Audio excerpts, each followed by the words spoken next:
जुन्नर तालुक्यातील बिबट हल्ला समस्येवर गेली 6 दिवसांपासून माजी आमदार शरद सोनवणे यांनी पिंपरी पेंढाळ येथे धरणे आंदोलन सुरू केले होते।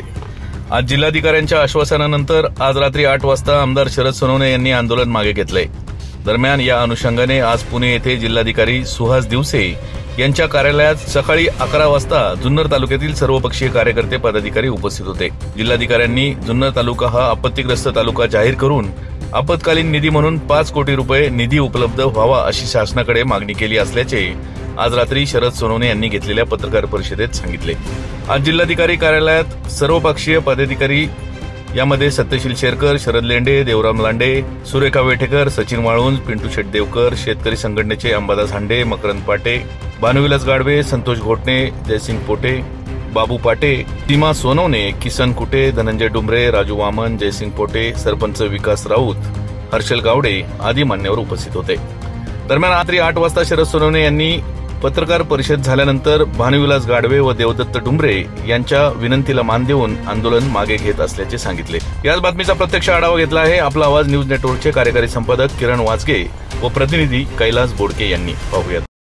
लावण्यासाठी आणि बुजुर्ग अधिकाऱ्यांनी जनते देण्यासाठी याच्यासाठी कोऑर्डिनेटर त्यांनी नेमलाय।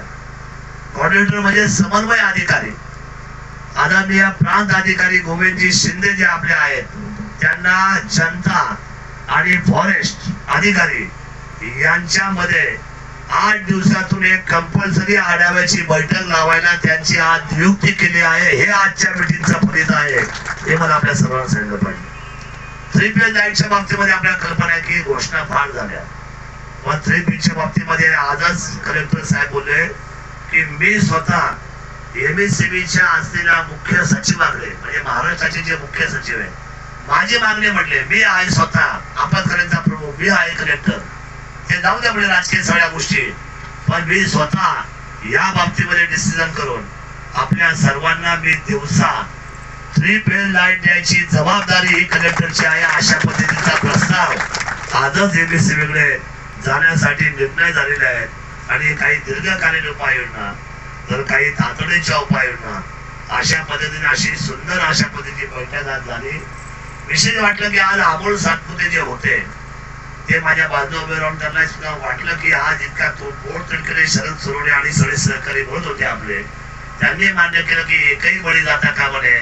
आज तुम्ही त्यांचा जो काही समजा संवाद ऐकला असेल किंवा तो संवाद तुम्ही जो घेतला आहे रेकॉर्डवर तो इतका परफेक्ट आहे का ते पहिल्यांदा आज आयुष्यात असे म्हटले की इथून पुढच्या कालखंडामध्ये कोल्हे साहेब एकही मानवी बळी आम्ही फॉरेस्ट वाले जाऊन देणार नाही। ही किरण शेठ आमच्यासाठी आजची सगळ्यात जगाची बाजू आहे।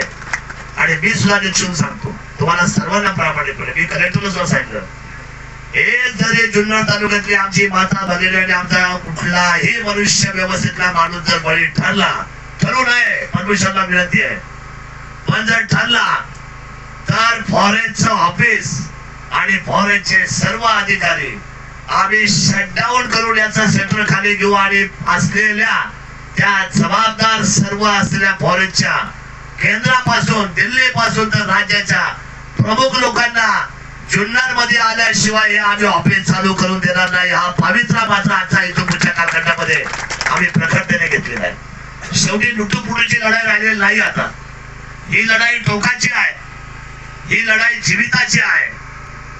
25 लाख रुपये आम्हाला देऊन काय मिळेल जर आमचा करता माणूस गेला। मानवळाचे डोळे पानावले भाचे गेले, आमच्या देवदत्ताच्या डोळ्यात पाणी आलं, आमची बहीण गेली। त्यामुळे ही निकालाची लढाई आहे। आपण सगळ्या मंडळींनी साथ दिली। मी विशेष पिंपरी पेंढाळ त्याच्यामध्ये सर्वस्वी लावण्यासाठी आणि बुजुर्ग अधिकाऱ्यांनी जनते देण्यासाठी याच्यासाठी कोऑर्डिनेटर त्यांनी नेमलाय। कोऑर्डिनेटर म्हणजे समन्वय अधिकारी। आदरणीय प्रांत अधिकारी गोविंदजी शिंदे जे आपले आहेत त्यांना जनता आणि फॉरेस्ट अधिकारी यांच्यामध्ये 8 दिवसातून एक कंपल्सरी आढाव्याची बैठक लावायला त्यांची आज नियुक्ती केली आहे। हे आजच्या मीटिंगचं फलित आहे हे मला आपल्या सर्वांना सांगितलं पाहिजे। 3 फेज लाईटच्या बाबतीमध्ये आपल्याला कल्पना आहे की घोषणा फार झाल्या, पण 3 फेजच्या बाबतीमध्ये आजच कलेक्टर साहेब बोलले की मी स्वतः एमएससीबीच्या असलेल्या मुख्य सचिवाकडे म्हणजे महाराष्ट्राचे जे मुख्य सचिव आहे माझी मागणी म्हटले, मी आहे स्वतः आपत्कालीनचा प्रमुख, मी आहे कलेक्टर, ते जाऊ द्या म्हणजे राजकीय सगळ्या गोष्टी, पण मी स्वतः या बाबतीमध्ये डिसिजन करून आपल्या सर्वांना मी दिवसा 3 फेज लाईट द्यायची जबाबदारी ही कलेक्टरची आहे, अशा पद्धतीचा प्रस्ताव आजच एमएससी वेगळे जाण्यासाठी निर्णय झालेले आहेत. आणि काही दीर्घकालीन उपाययोजना, तर काही तातडीच्या उपाययोजना, अशा पद्धतीने अशी सुंदर अशा पद्धतीची बैठक आज झाली. विशेष वाटलं की आज अमोल सातपुते जे होते ते माझ्या बाजू उभे राहून त्यांना सुद्धा वाटलं की आज इतका बोट तडकरे शरद सोनवणे आणि सगळे सहकारी म्हणत होते आपले, त्यांनी मान्य केलं की एकही बळी जाता का म्हणे. आज तुम्ही त्यांचा जो काही समजा संवाद ऐकला असेल किंवा तो संवाद तुम्ही जो घेतला आहे रेकॉर्डवर, तो इतका परफेक्ट आहे का ते पहिल्यांदा आज आयुष्यात असे म्हटले की इथून पुढच्या कालखंडामध्ये कोल्हे साहेब एकही मानवी बळी आम्ही फॉरेस्ट मध्ये जाऊन देणार नाही. ही किरण शेठ आमच्यासाठी आजची सगळ्यात जगाची बाजू आहे. आणि मी सुद्धा निश्चित सांगतो तुम्हाला सर्वांना प्रामाणिकपणे, मी कलेक्टरला सुद्धा सांगितलं, एक जरी जुन्नर तालुक्यातली आमची माता भगिनी आणि आमचा कुठलाही मनुष्य व्यवस्थितला माणूस जर बळी ठरू नये, परमेश्वरला विनंती आहे, पण जर ठरला तर फॉरेस्टचं ऑफिस आणि फॉरेस्टचे सर्व अधिकारी आम्ही शटडाऊन करून याचा सेंटर खाली घेऊ आणि असलेल्या त्या जबाबदार सर्व असलेल्या फॉरेस्टच्या केंद्रापासून दिल्लीपासून तर राज्याच्या प्रमुख लोकांना जुन्नर मध्ये आल्याशिवाय हे आम्ही ऑफिस चालू करून देणार नाही. हा पवित्रा मात्र आजचा इथून पुढच्या कालखंडामध्ये आम्ही प्रखरतेने घेतलेला आहे. शेवटी लुटूपुटूची लढाई राहिलेली नाही. आता ही लढाई टोकाची आहे, ही लढाई जीविताची आहे. 25 लाख रुपये आम्हाला देऊन काय मिळवणार आहे जर आमचा करता माणूस गेला. मानवळाचे डोळे पानावडे भाचे गेले, आमच्या देवदत्ताच्या डोळ्यात पाणी आलं, आमची बहीण गेली. त्यामुळे ही निकालाची लढाई आहे. आपण सगळ्या मंडळींनी साथ दिली. मी विशेष पिंपरी पेंढा त्याच्यामध्ये सर्वश्रेय लावण्यासाठी आणि मुजोर अधिकाऱ्यांनी जनते देण्यासाठी याच्यासाठी कॉर्डिनेटर त्यांनी नेमलाय. कॉर्डिनेटर म्हणजे समन्वय अधिकारी.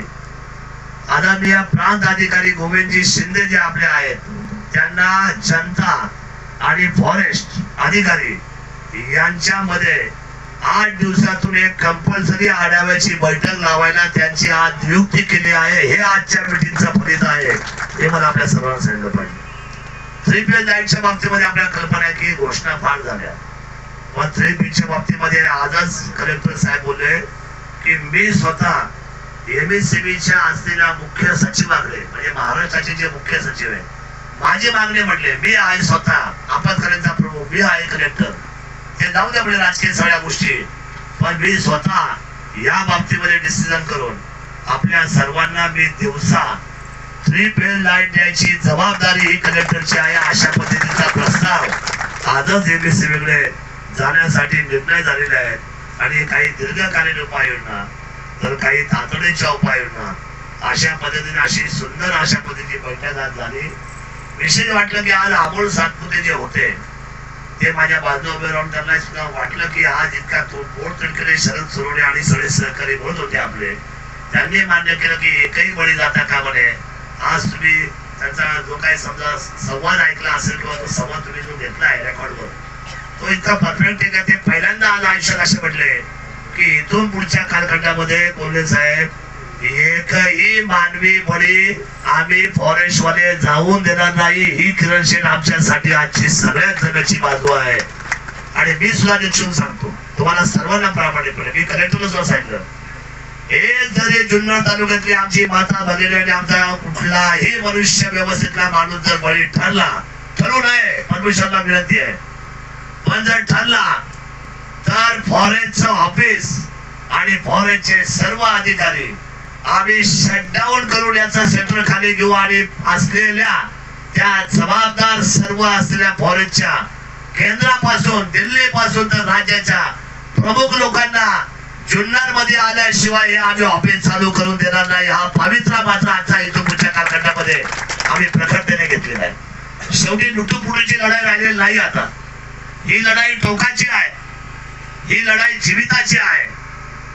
25 लाख रुपये आम्हाला देऊन काय मिळवणार आहे जर आमचा करता माणूस गेला. मानवळाचे डोळे पानावडे भाचे गेले, आमच्या देवदत्ताच्या डोळ्यात पाणी आलं, आमची बहीण गेली. त्यामुळे ही निकालाची लढाई आहे.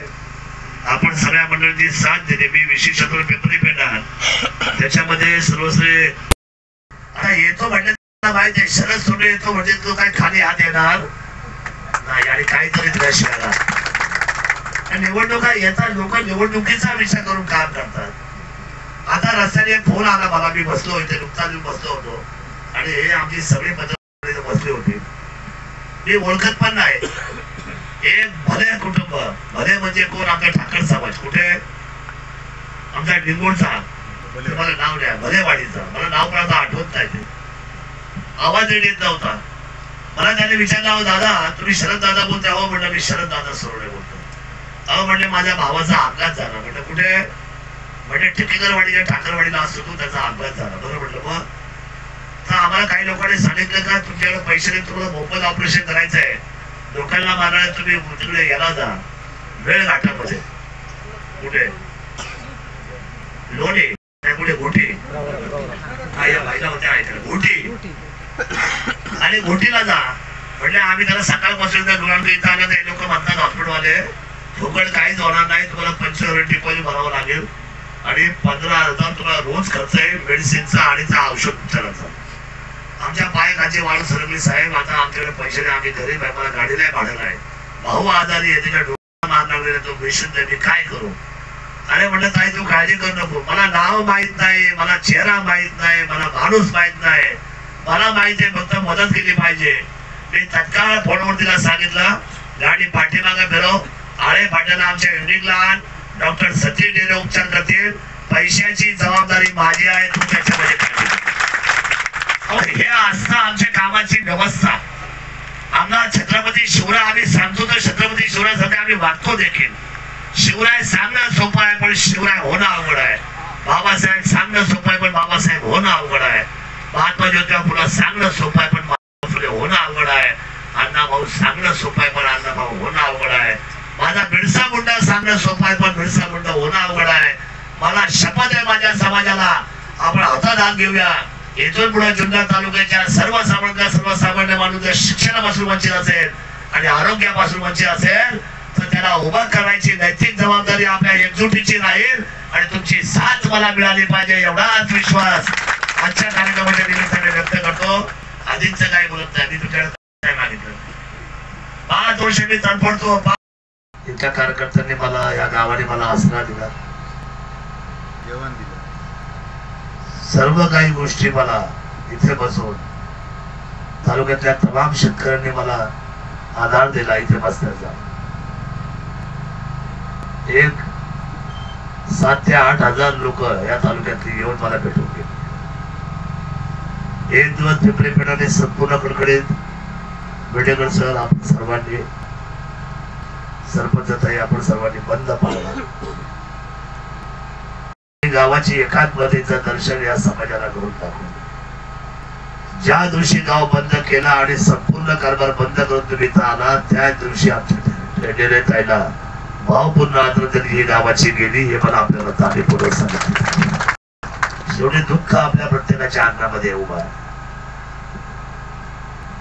हा सगळा प्रवास करत असताना आम्ही जीवाच्या आकांतापासून परिस्थितीचा सामना करतोय आणि काही लोक आजही राजकारणापासून लांब जायला मागत नाही.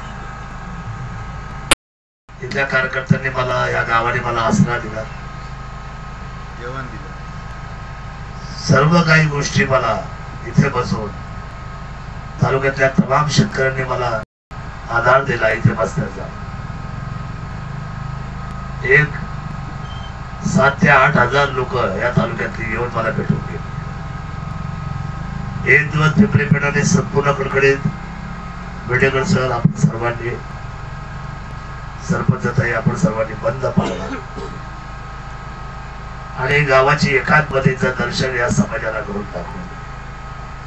ज्या दिवशी गाव बंद केला आणि संपूर्ण कारभार बंद करून तुम्ही इथं आला त्या दिवशी आमच्या डेरे ताईला भावपूर्ण आदरांजली ही गावाची गेली हे मला आपल्याला जाणीवपूर्वक सांगितलं.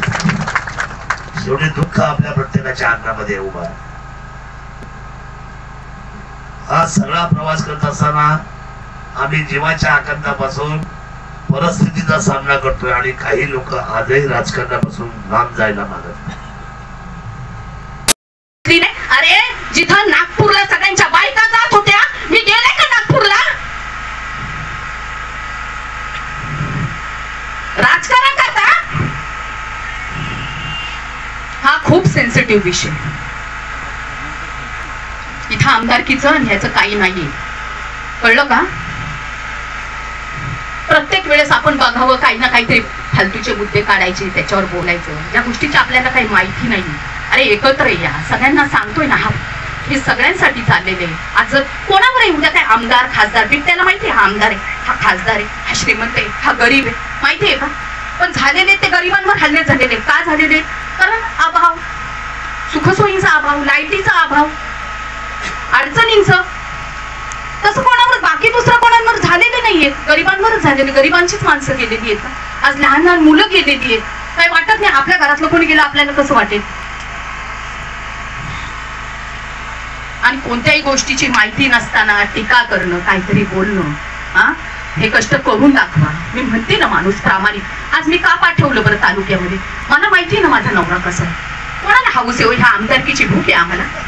काही नाही आम्हाला ह्या गोष्टीचे पडलेले. फक्त सगळ्यांनी एकवटून एकत्र या, ह्या समस्येचं आपण निरसन करू, एवढीच माझी इच्छा आहे ना. ह्या बाबा माझ्या स्वतःच्या भावना आहेत आणि प्रत्येकाला व्यक्ती स्वातंत्र्य असतं.